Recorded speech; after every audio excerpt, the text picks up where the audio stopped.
Page 252, section Stop and Think. The officers in my college department have what I think of as, quote, counterintuitive, unquote, door locks. You unlock the door by turning the key towards the door jamb, J-A-M-B, rather than away from it. The result is that you must consciously reverse the intuitively obvious procedure every time you unlock the door. Critical theory has provided us with sets of keys for unlocking doors.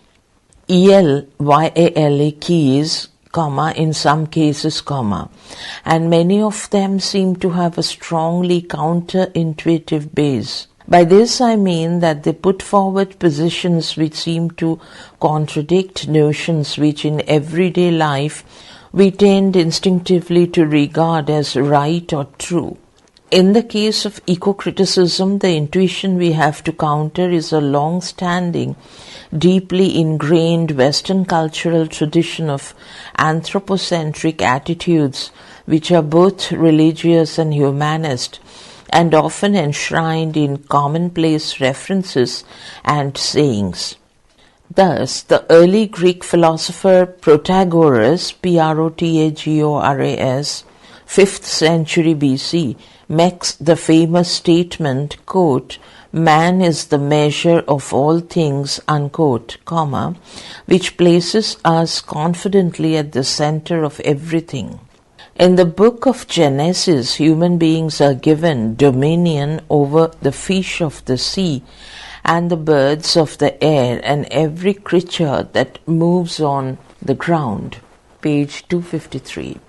Likewise, Leonardo da Vinci's famous drawing, the Vitruvian, Vitruvian, man, within quote, the familiar image shows a naked male figure set within a circle and a square, with arms outstretched both horizontally and diagonally above the head, sees the proportions of the human body as the basis of the most fundamental geometrical shapes, and hence supposedly of all proportions which please the eye.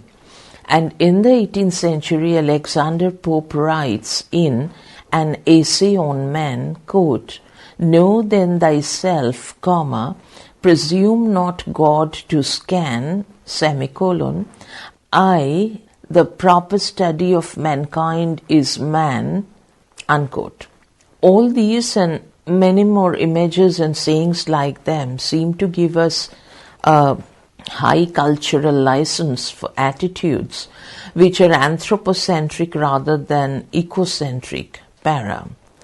In the 19th century, the great Victorian art critic John Ruskin, in his Modern Painters, Volume 3, 1856, coined the term the pathetic fallacy for our instinctive tendency to see our emotions reflected in our environment, which seems to be another form of the habit of seeing everything as centered upon ourselves. Quote, all violent feelings, unquote, he says, quote, have the same effect, stop. They produce in us a falseness in all our impressions of external things, which I would generally characterize as the, quote, pathetic fallacy, unquote, main, full stop. Hence, a phrase like the cruel sea manifests the pathetic fallacy by projecting a human attribute, that is cruelty, onto a natural element. Ruskin was deeply eco-conscious, the first major British writer to record a sense that nature's powers of recovery might not be infinite, and that modern forms of production and consumption have the potential to inflict fatal environmental damage.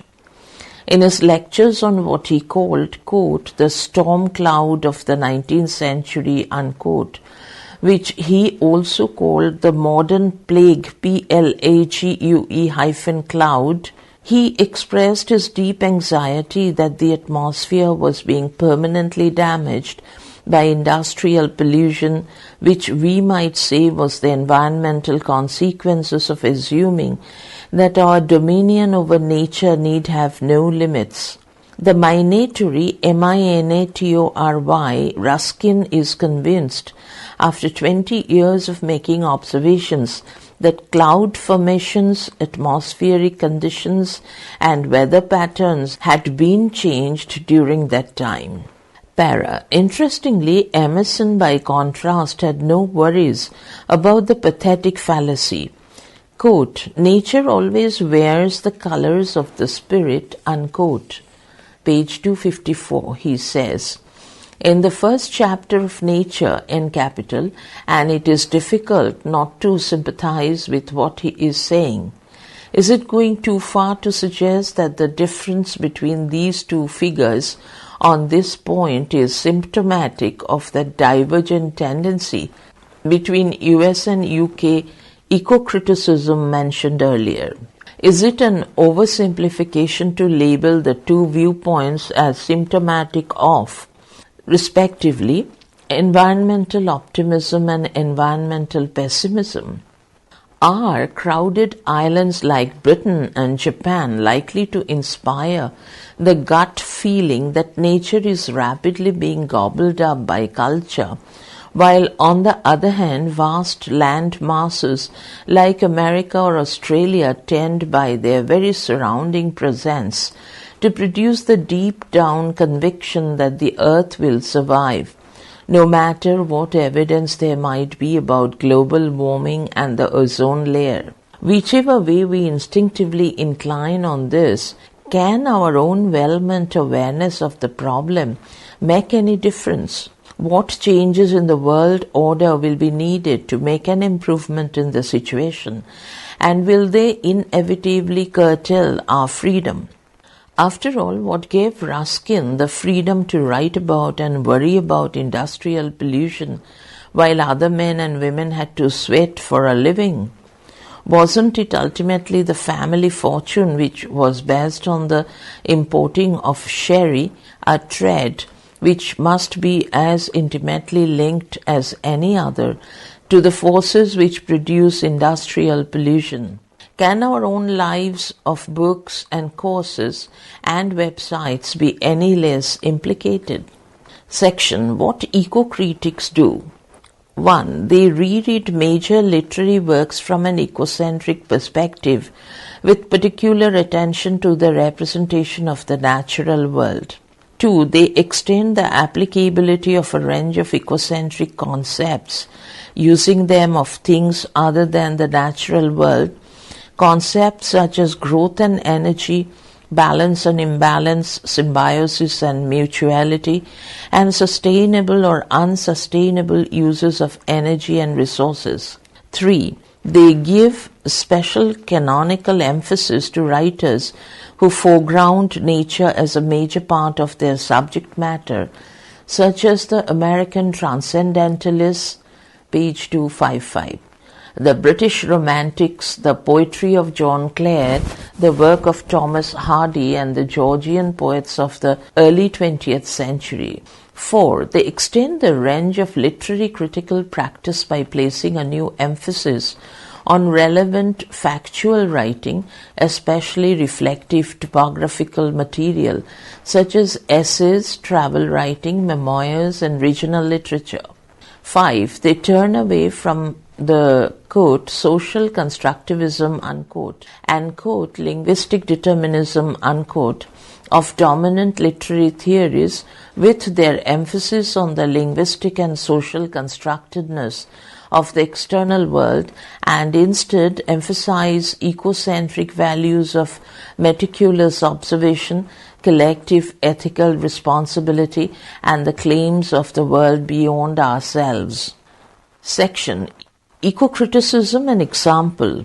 In 1915, the aging Thomas Hardy, overwhelmed by a sense of the collapse of civilized values as the Great War dragged on, wrote a brief poem called, quote, In Time of the Breaking of Nations, unquote, Cologne.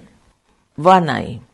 Only a man harrowing clods in a slow, silent walk, with an old horse that stumbles and nods, half asleep as they stalk. 2. Only thin smoke without phlegm from the hips of couch-grass, yet this will go onward the same, though dynasties pass. 3. Yonder a maid and her white, WIGHT, come whispering by Cologne. War's annals will cloud into night, ere, their story die. Stop. Para. As dynasties pass and nations are broken in the onslaught, the poet desperately looks round him for an example of immutability, page 256, seeking to reassure himself that there is something permanent which will go onward the same forever in spite of the catastrophe of world war. And the something he chooses is that most commonplace manifestation of low-tech agricultural practice, a ploughman working a field with a horse-drawn plough, quote, a man harrowing clods / in a slow, silent walk, unquote, para. But it's only literally true to say that the poem was written in 1915. It would be more accurate to say that it was written down in 1915, since the remembered ploughman had actually been seen in Hardy in 1870 from the garden of a rectory in Cornwall when he was courting his first wife, Emma Lavinia Gifford. Thinking of this from a broadly ecological perspective, we might say that in his now remote personal past, the seed of an idea was planted in the poet's mind, an image grew and matured over time, and was eventually recycled to meet a need which arose many years later. So the gestation of the poem itself mirrors the patient processes of growth and cultivation which are depicted in it. As Hardy relates in the autobiography, quote, ghosted, unquote, by his second wife, the courtship with Emma took place during an earlier European conflict, the Franco-Prussian War of 1870-1871, and the ploughman used in the 1915 poem was seen on 18 August 1870, the day of the bloody Battle of Gravelotte, Gravelotte, a Prussian victory that cost 20,000 Prussian casualties and 13,000 French, when Hardy and Emma had been reading Tennyson together outdoors. In spite of all that had changed or passed away in the meantime, the old European order, the transformations in farming practices, which his own novels had recorded, the passing of his own youth, the years of estranged bitterness between the two of them, and finally the death of Emma herself, Hardy still believed in durance and immutability, in natural forces which are timeless and inexhaustible. The timeless ploughman therefore lives on for 45 years in his mind, without alteration, embodying the time-defying qualities Hardy seeks. The maid and her white, by contrast, are not persons seen by Hardy, either in 1870 or 1915, but a retrospective, quote, back projection, unquote, of himself and Emma into that 1870 scene, drawn into the artifice of eternity by their association with the ever-enduring ploughman, the figure whom the agnostic poet makes into a kind of guarantee of the future and of the indestructibility of nature and humanity. Page 257, para. In terms of the landscape schema, SCHEMA, given earlier, the leisured speaker/observer in the poem is poised between areas 3 and 4, looking out from the rectory garden, gardens being the place of decorative flora intended for aesthetic and sensuous pleasure, and hence a traditional setting for relaxation and erotic dalliance, quote, come into the garden, Maud, MAUD, unquote exclamation. He looks out into the valley of arable land, area 3, locus, LOCUS, of planting for sustenance, and scene of the labor required to bring the good life to fruition. The two regions, agriculture and horticulture, adjoin each other, and Hardy implies an ideal fusion between them by projecting the courting couple out, quote, yonder, unquote, which is to say beyond the garden, giving them attributes in common: horse and man, slow and silent and half asleep, maiden white, whispering, and hence also moving slowly.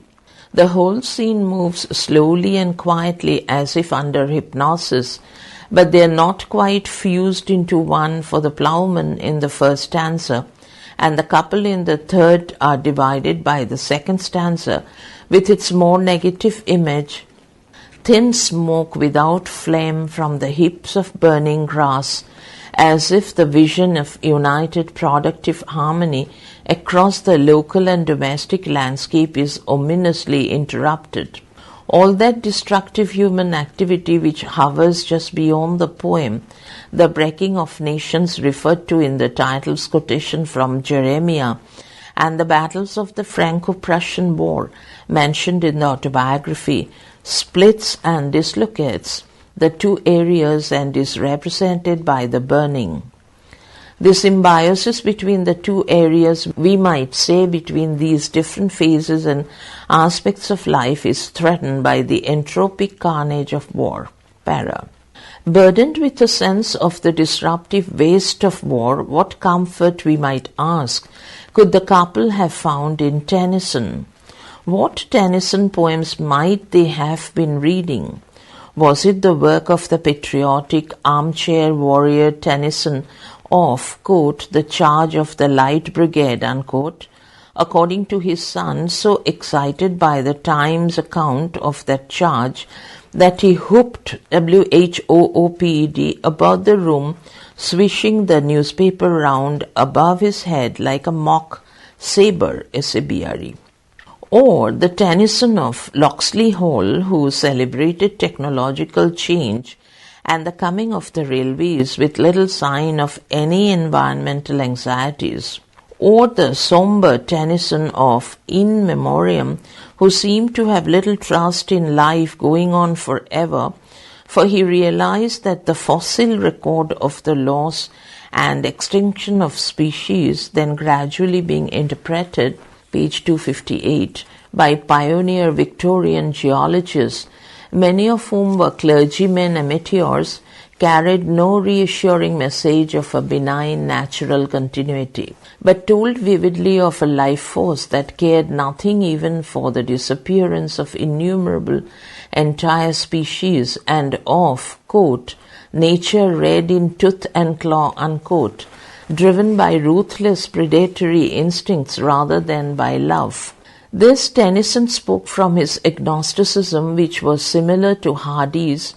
He was churchy, within quotes, CHURCHY, but not solidly religious, of heels and continents whose forms and identities are quite without durance, and when viewed across the vista of geological eons, seem as fluid as cloud formations. Footnote 8.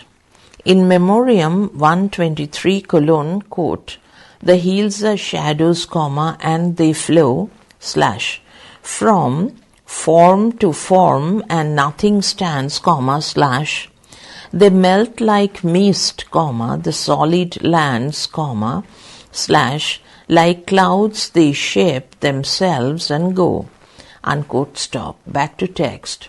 Finding words of comfort in Tennyson, then, would probably have been pretty difficult, so that the poet looks for comfort in the world around him rather than in his reading, and so lights upon the figure of the ploughman.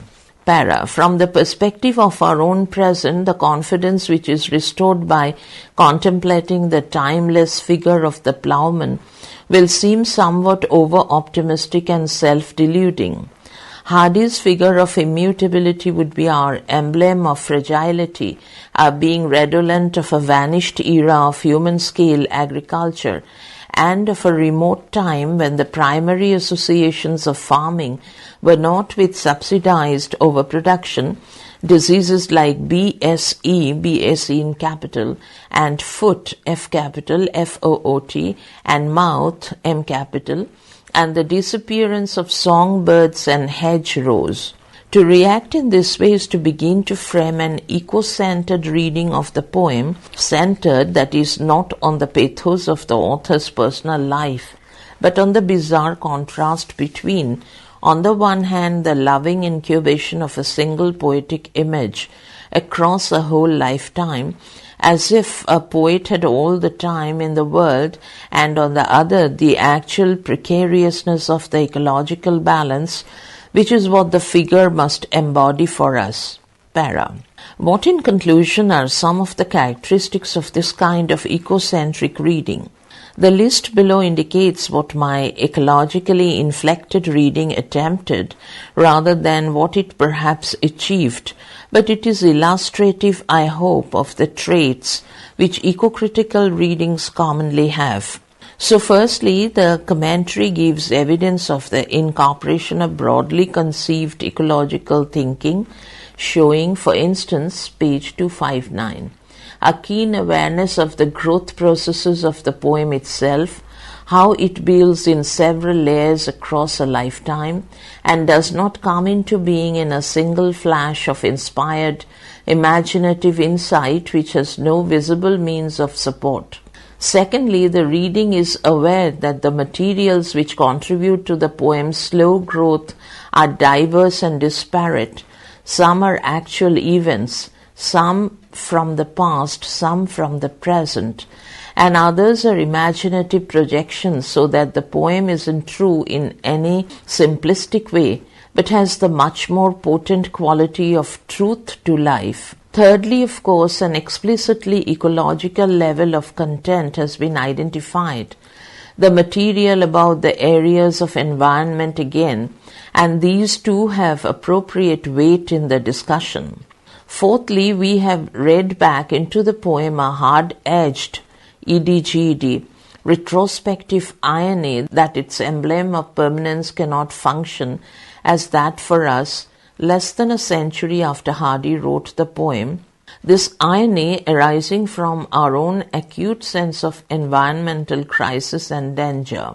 Finally, which is the sum of this, the reading is itself diverse and eclectic, not hidebound by a single issue, such as an allegorical parallel or some kind of esoteric symbolism, but having a methodological balance and openness which allows it to build from a wide range of materials, not restricting itself in the way that most critical approaches do to a single type of evidence purely textual for the formalist critic, predominantly historical for the Marxist, mainly counterintuitive linguistic elements for the deconstructor, and so on.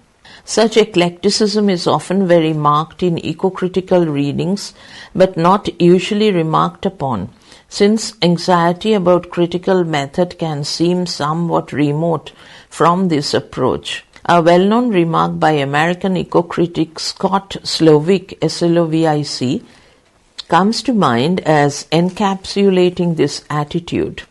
Slovic quotes Walt Whitman's line in Song of Myself, in which the speaker proclaims, quote, "I am large, I contain multitudes," unquote, and applies it to the community of eco-critics, adding, quote, "There is no single, dominant world-view guiding eco-critical practice, no single strategy at work from example to example of eco-critical writing to teaching," unquote.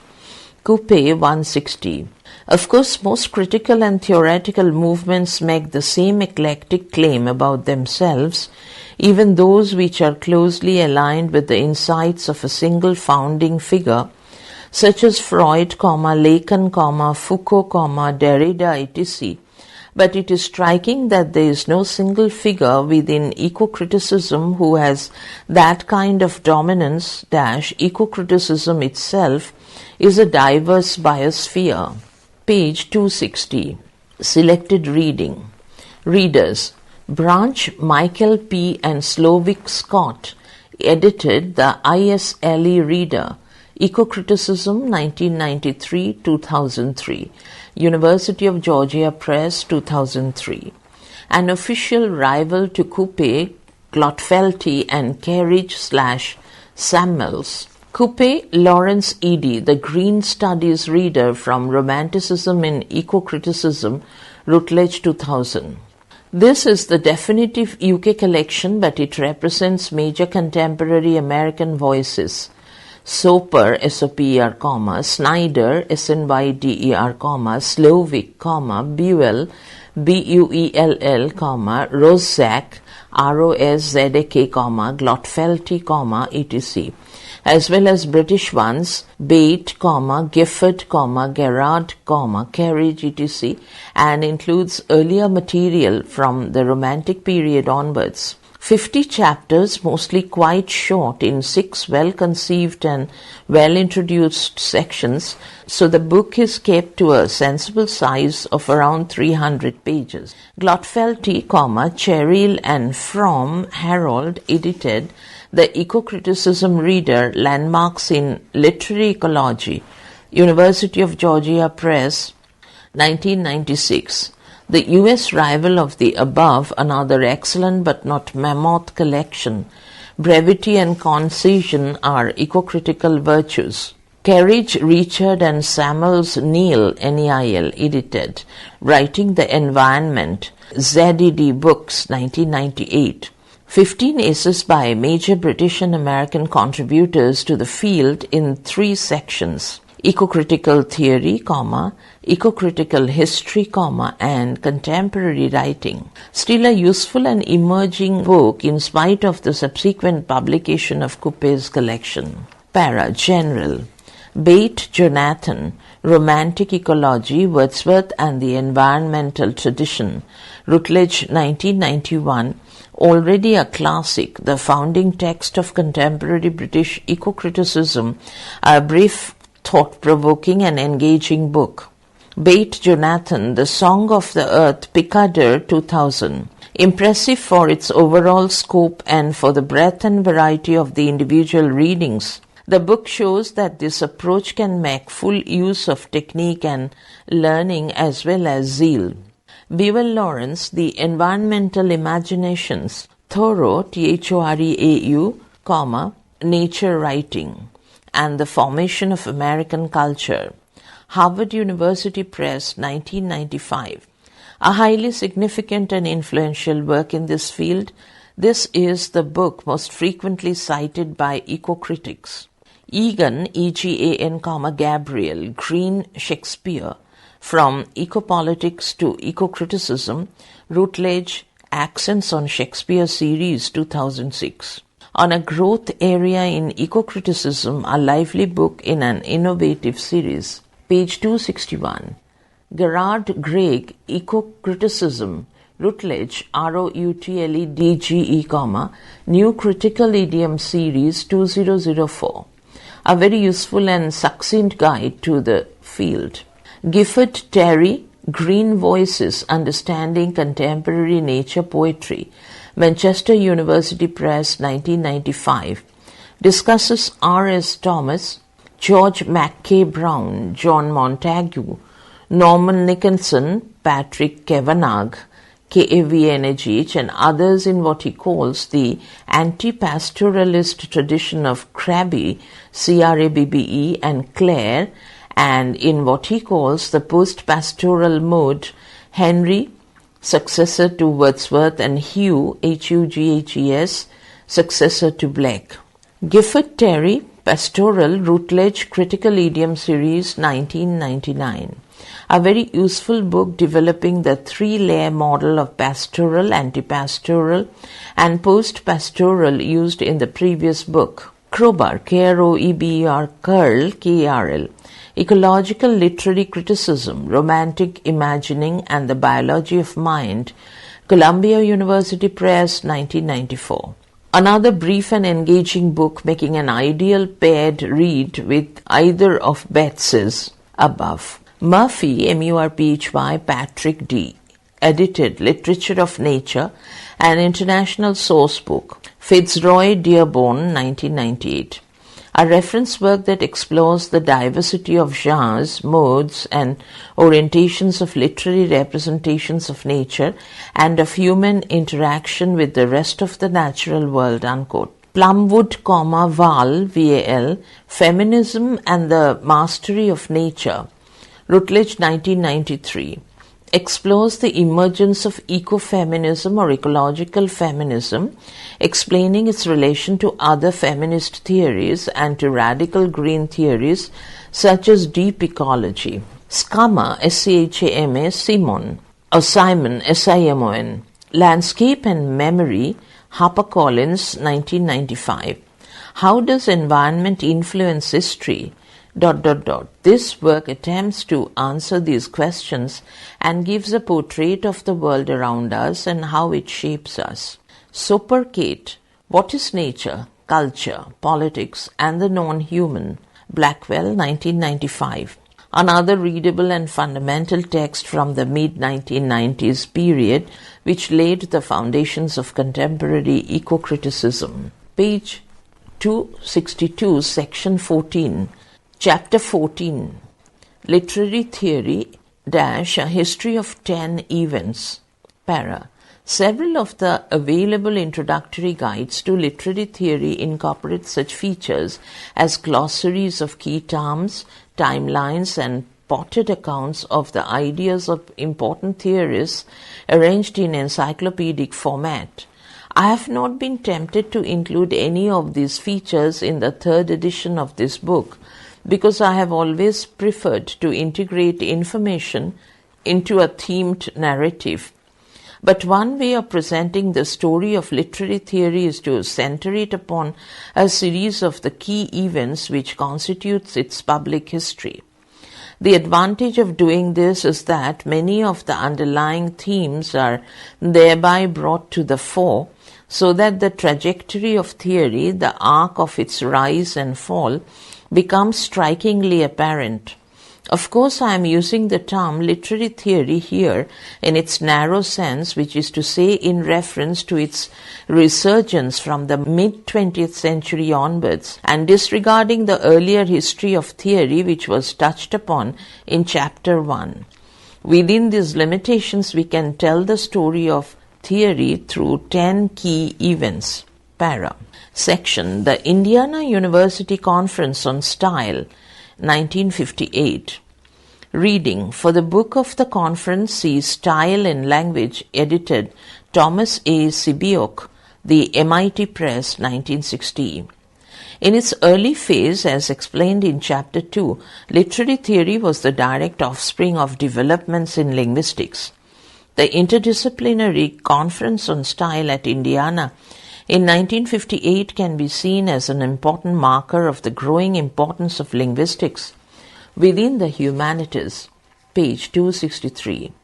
Thomas Sibiok, 1920-2001, who convened the conference, was a Hungarian scholar in linguistics who had become an American citizen in 1944. His doctoral studies at the outset of his career had been supervised by the linguist Roman Jacobson, whose closing statement, Linguistics and Poetics, became the most lastingly influential item of the conference. But the most innovative feature of the conference itself was its interdisciplinarity. It debated the question of style, how to define it, how to describe it, how to investigate its effects, from the viewpoints of three relevant disciplines, these being linguistics, literary criticism, and psychology. However, the overall bias of the papers was very much dominated by linguistics, and of the 9 sections into which the book of the conference is divided, 4 of them center on phonology, metrics, grammar, and semantics, respectively, which are prime areas of investigation and linguistics, while the fifth is called, quote, linguistic approaches to verbal art, unquote, and the sixth is merely the collection of opening and closing statements, one of each from the three contributing disciplines. So there is a strong sense of linguistics extending its influence into the other two spheres, but especially into literary criticism and entering the era of its highest dominance and prestige. Hence, the conference signals a distinct shift in the balance of power within the humanities, marking the moment when the scientific method of inquiry extends its empire and becomes the accepted model of inquiry in general, spreading from the sciences to the social sciences and now into the humanities. Indeed, the book of the conference, which reproduces papers delivered at the event, abounds with diagrams, graphs, and tables of statistical analysis. If you had taken it down from the shelf without realizing what it was, you might assume on flicking through that it is a scientific treatise of some kind. Its writers aim to demonstrate what is or is not the case, rather than seeking merely to persuade us that what they assert is truly the case. They want to prove that certain assertions are true, rather than merely arguing that they are, and that is the essence of the scientific method. Para. The conference did not, of course, settle these matters, and there were actually three closing statements, not just Jacobson's as is often supposed.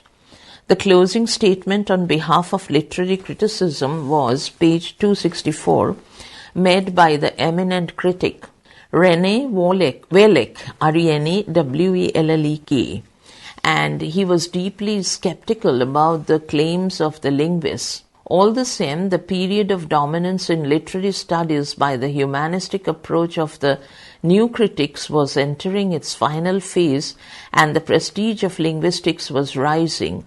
The American linguist Noam Chomsky, born in 1922 and about to become as dominant a force in the linguistic thinking of his generation as Saussure had been half a century earlier, had already published his first book, Syntactic Structures, 1957, and it was discussed by some of the speakers at the conference. Using concepts drawn from linguistics would soon become almost the default way of doing theory, partly because of the enormous success of Chomsky's work in arguing that grammar and semantics, that is meaning, cannot be separated, and that deep syntactical structures are the ultimate determinants of meaning.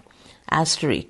To give a cliched example, the following two sentences have the same surface syntax but different deep syntax, and that is where their true meaning lies.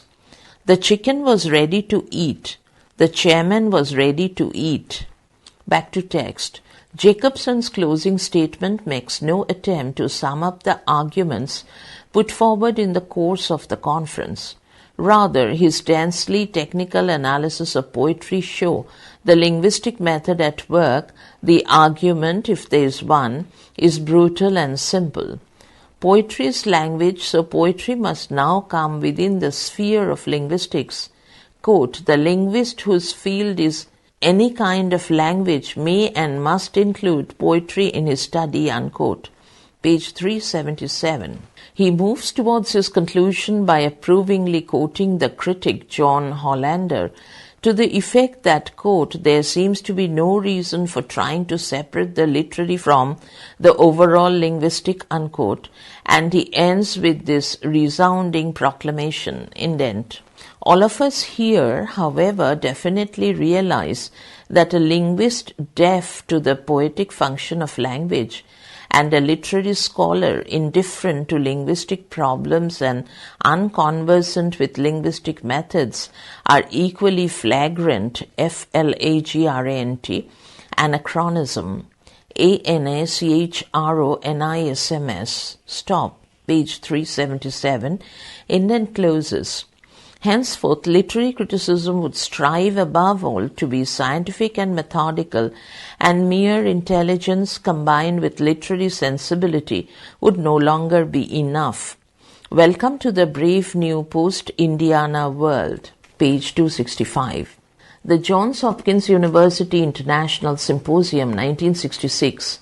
Reading: The Structuralist Controversy, edited Richard Mackay, Mackacy, and Eugenio, Eugenio, Donato, Donato, Johns Hopkins University Press, 1970, 40th Anniversary Edition, 2006.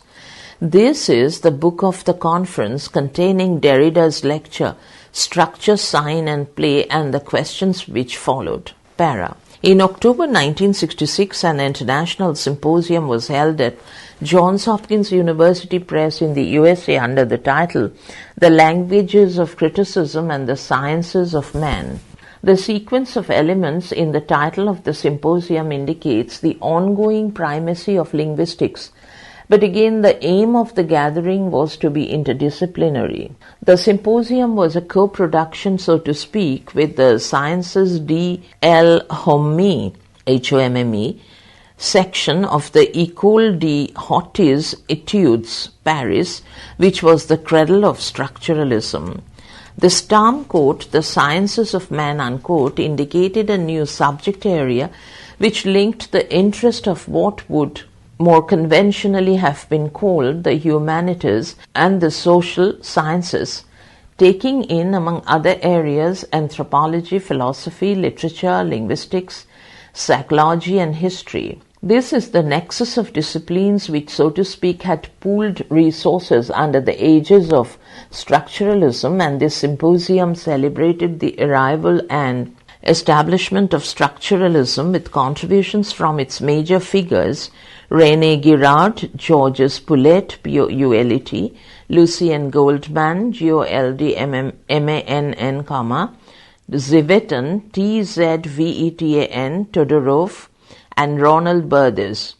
This consolidation of structuralism can be seen as a move forward and beyond the complete dominance of linguistics, for it was now realized that linguistics could not really deliver on its promise to provide, quote, a universal matrix of understanding all human phenomena, unquote, page 11 in Roman.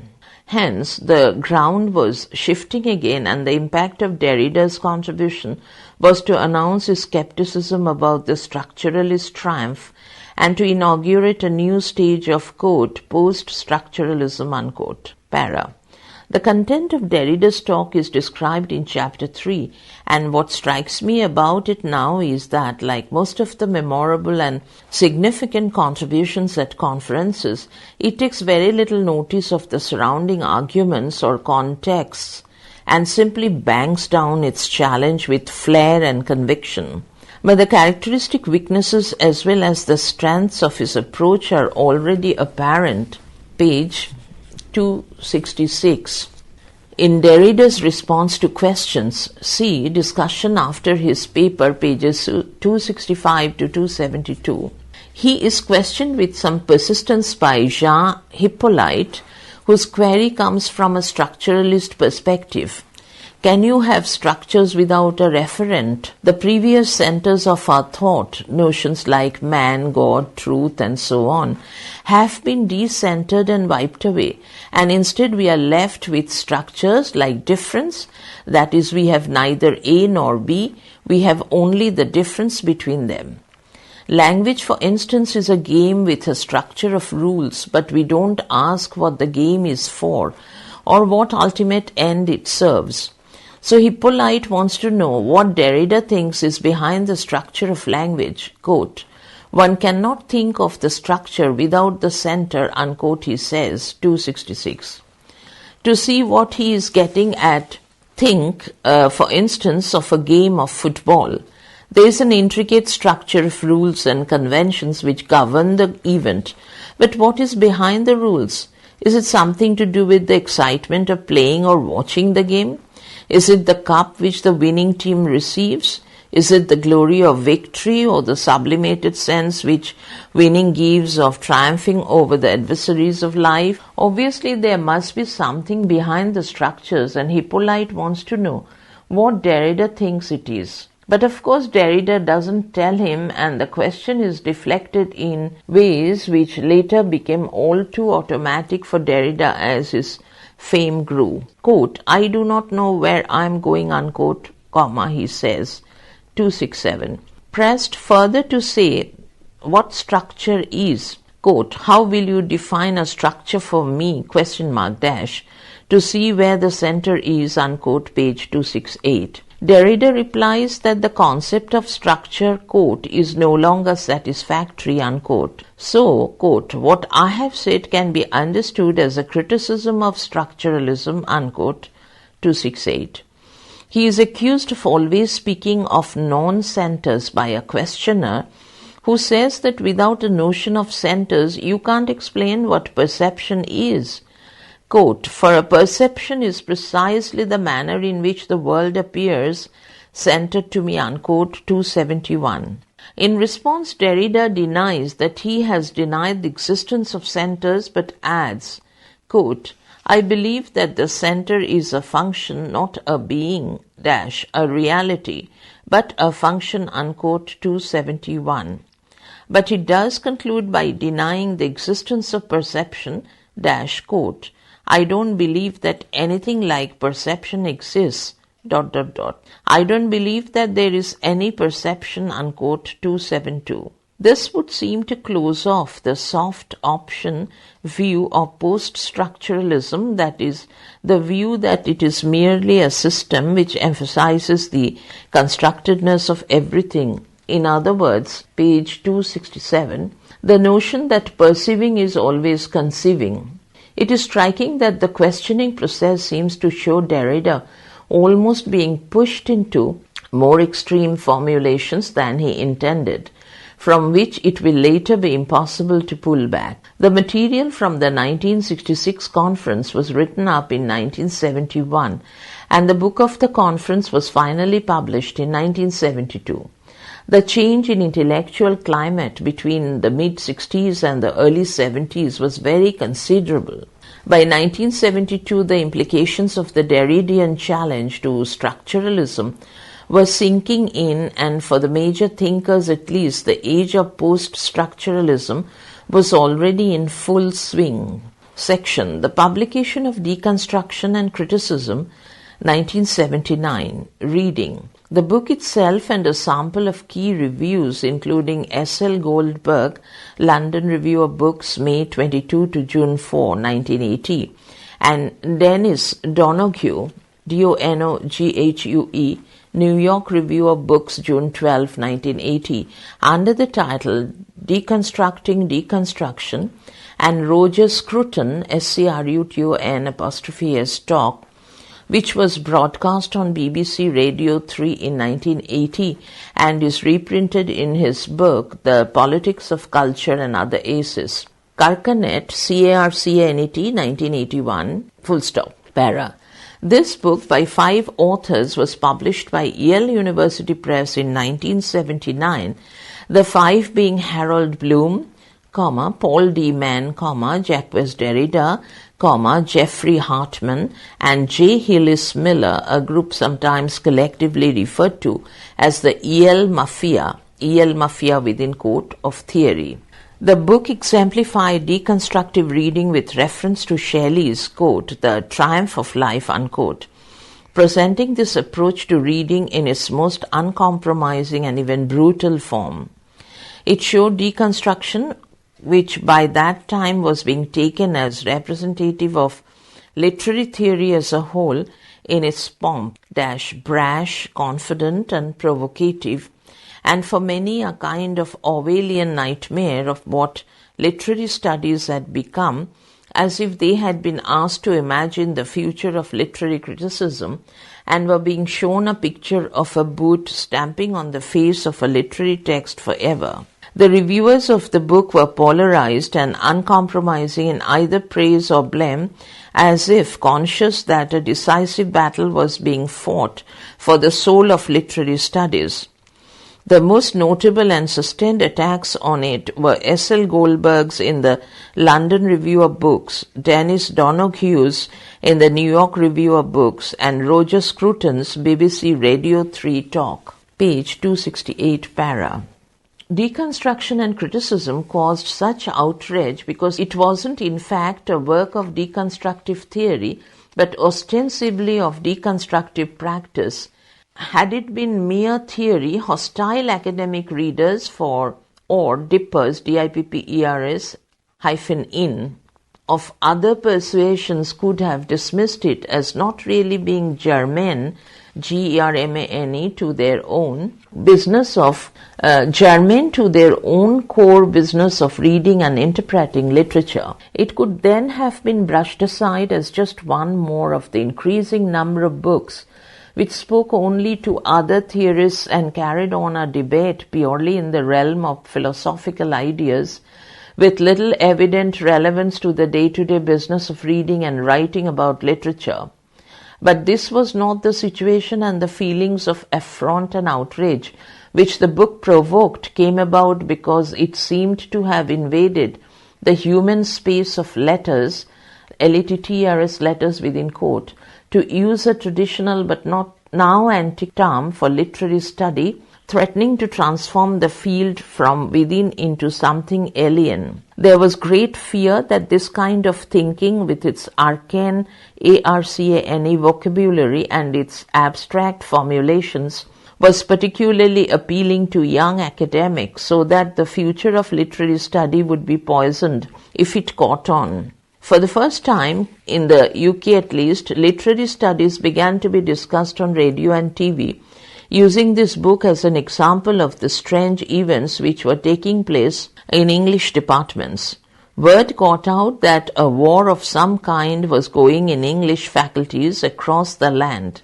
The term, the theory wars, quickly became current in discussions of the humanities in the early 1980s, and the publication of Deconstruction and Criticism can be seen as the declaration of war by the newly empowered theorists on the disorganized status quo in literary studies. Section, The Maccabi Affair, 1981, indent, reading.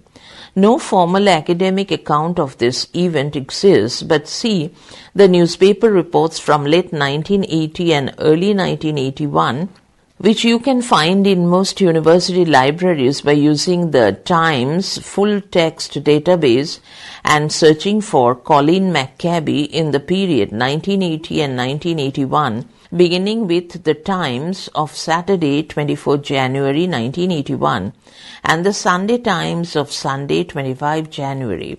Indent closes. Para. The fuss about deconstruction and criticism was hardly over when in the autumn of 1980 it was decided at Cambridge University that a young assistant lecturer called Colin Maccabi, page 269, would not be upgraded to a permanent lectureship after holding a temporary post for 5 years. Students protested, and there were disagreements and divisions on the faculty board which had made the decision.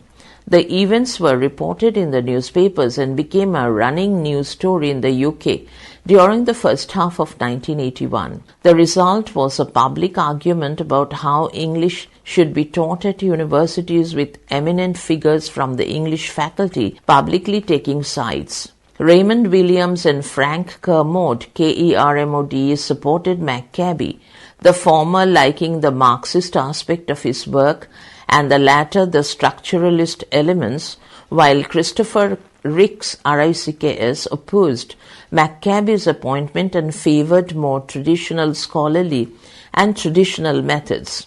On Saturday, 24 January 1981, the Times had a news article and a leader on the matter, the article struggling to explain to its readers what structuralism is. Quote, Structuralism can be described simply as a linguistics technique which studies how language itself influences the way an author writes, unquote, comma.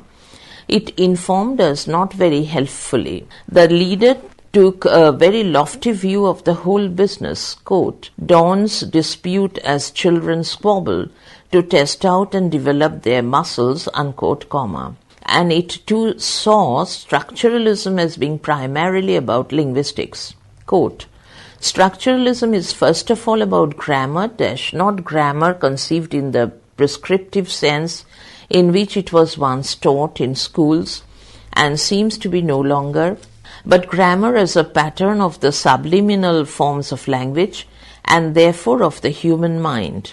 This is a very anachronistic note to strike as late as 1981, for it seems to be unaware that structuralism had now long been replaced by post-structuralism, but the key names the reporters were told about were those of the structuralist founding fathers, Lévi-Strauss, Ronald Barthes, and so on, rather than Lacan and Derrida, and there is no mention of the fact that the tune in literary theory was now being called by philosophy and deconstruction rather than linguistics.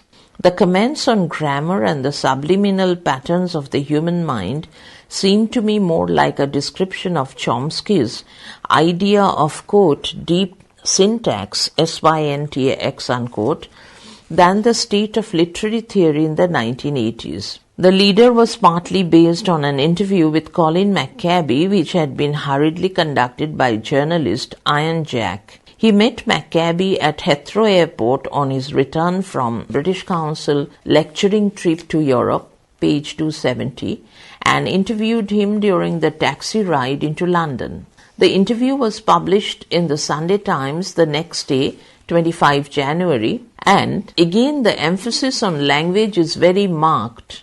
McCabe in the taxi kept, quote, banging on about the need of English literature students to know grammar, unquote, and Jack tells his readers that McCabe laments the fact that his students no longer seem to have been taught grammar at school, making it difficult to convey ideas which build upon that framework. Ian Jack was evidently puzzled to hear a lament about the decline of formal grammar teaching in schools coming from a radical left-winger like McCabe. Para.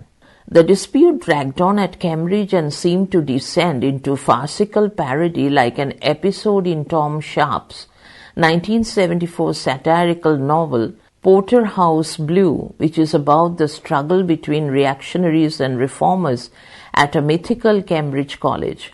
The proceedings of the Appointments Committee had by now been leaked, and it was announced that the leak would be investigated, quote, by the university's ancient court, that septem, S-E-P-T-E-M, viri, V-I-R-I, unquote, the 7 men. Then the students revolted and passed a vote of no confidence in the faculty board, calling for an open inquiry into the state of the English faculty.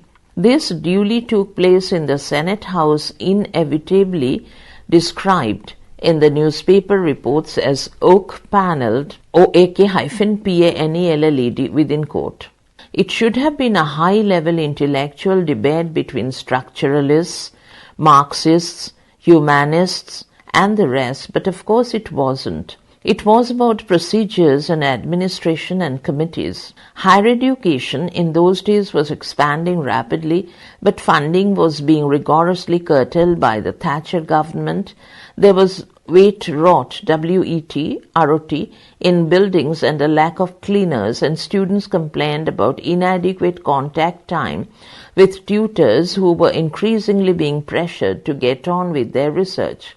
The affair, in the end, fizzled out.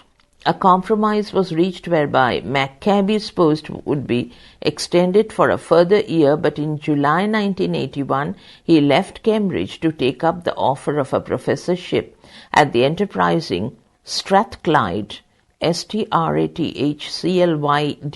University in Glasgow. On the whole, theory benefited from all this publicity. Here, it seemed, was a bright young talent with cutting-edge ideas whose career was being threatened by the forces of reaction. Theory, we might say now, had its martyr and an increased sense of its own coherence and importance. Page 271, section, The Publication of Eagleton's Literary Theory, An Introduction, 1983. reading. The book itself and early reviews such as John Bailey's Bayley's in the Times Literary Supplement, 10 June 1983, para.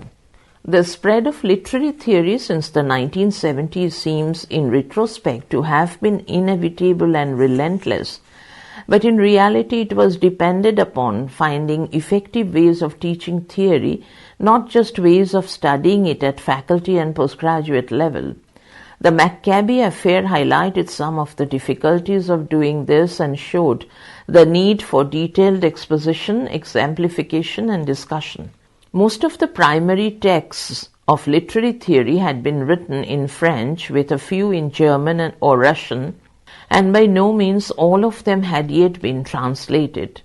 There was an acute need for, quote, mediating, unquote, works, that is, introductory books which could be used as course textbooks on graduate and MA courses. Without such books, literary theory would be doomed to remain an elitist minority interest. The need for basic secondary exposition was first supplied by the founding in 1977 of the series of books known as, quote, Methuen New Accents, unquote, comma, which provided students with individual introductory books on structuralism, deconstruction, post-structuralism, and the rest.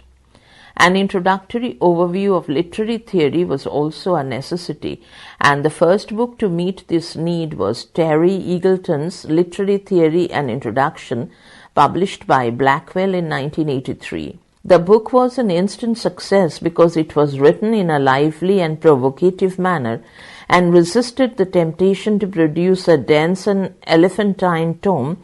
Such a book might have impressed peers but would have been inappropriate for students seeking initial enlightenment. These qualities distinguished it from most of its successors and from the course book readers in literary theory which began to appear from the late 1980s onwards. Readers containing key articles and chapters by a range of major figures can be very useful if they are selective and if they try to meet the actual needs of their users. But such books succumbed long ago to competitive supersizing, with publishing firms striving with each other in a ridiculous poker game to see who can produce the biggest theory reader. Bracket, publisher N to publisher B, colon, quote, I'll see your 1300 pages and raise you by another 1300, unquote, bracket closes. 272, para. Eagleton, by contrast, kept it simple. His introduction is called, What is Literature?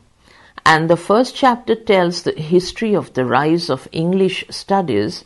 The next 4 chapters deal in turn with phenomenology, structuralism, post-structuralism, and psychoanalysis, and the conclusion is entitled, quote, Political Criticism, unquote. Eagleton makes no pretense to neutrality. He is a Marxist critic writing from a committed and identified position, not a sipper, S-I-P-P-E-R, and taster of isms, who swheels each one round for a few moments and then passes on to the next one. The omissions are striking. The index, this is in 1983, has no entry on feminism or feminist theory, for instance, and it seems somewhat eccentric. In a book called Literary Theory, to begin by asking what is literature rather than what is literary theory. The overall argument is vigorous but taxing. The answer to the question, what is literature, is that literature does not exist in the sense that insects do. It might be retorted impatiently that literary theory must certainly exist, possibly even in the sense that insects do, since Eagleton has written a book about it. But literary theory's purpose for Eagleton seems anti-literary, and that distinguishes it from literary criticism, which is usually, one would presume, on literature's side. For him, theory's insect-like purpose seems to be to act as a kind of superbug, attacking literature from within, with the aim of bringing about its death. Though, if literature doesn't exist, how can it die? That is the kind of theological question which is posed by Eagleton's famous allegorical indent. I shall end with an allegory. Stop. We know that the lion is stronger than the lion tamer, and so does the lion tamer. Stop. The problem is that the lion does not know it. It is not out of the question that the death of literature may help the lion to awaken. Indent closes. Para. As John Bailey said in his Times Literary Supplement Review 10 June 1983, the question is, quote, what is the lion, unquote. Presumably the lion is the proletariat and the lion tamer is literature. So the job of theory is to oppose literature and deprive it of its power to subdue and pacify the masses. Eagleton's lion, however, seems wiser than he allows, for the lion knows that the lion tamer has a whip, and that is what makes him stronger than the lion. The metaphor must envisage literature as the whip, seeing it as part of the ideological state apparatus which controls us by ideology rather than force. See Chapter 8 for the Althusserian notion of the ISA, page 273. The power and impact of Eagleton's book lay in its overall energy, wit, and mental agility, and in its deft summaries of large bodies of thought. He is brilliantly compressed and informative, for instance, in his chapter on structuralism. In the chapter on post-structuralism, he raises the issues that others only got round to more than a decade later. The psychoanalysis chapter is more routine, and his final chapter on political criticism puts his Marxist cards uncompromisingly face up on the table, but in a way that anticipates the ethical and moral issues which would preoccupy him 20 years later. Quote, what it means to be a better person, unquote, better person within double quote. He says, quote, must be concrete and practical, unquote. Eagleton's books then greatly contributed to the consolidation of literary theory and helped to establish it firmly on the undergraduate curriculum, giving tutors confidence that it might be possible to teach it in a systematic way. In this 10-event history, it marks the apex of the rise of theory.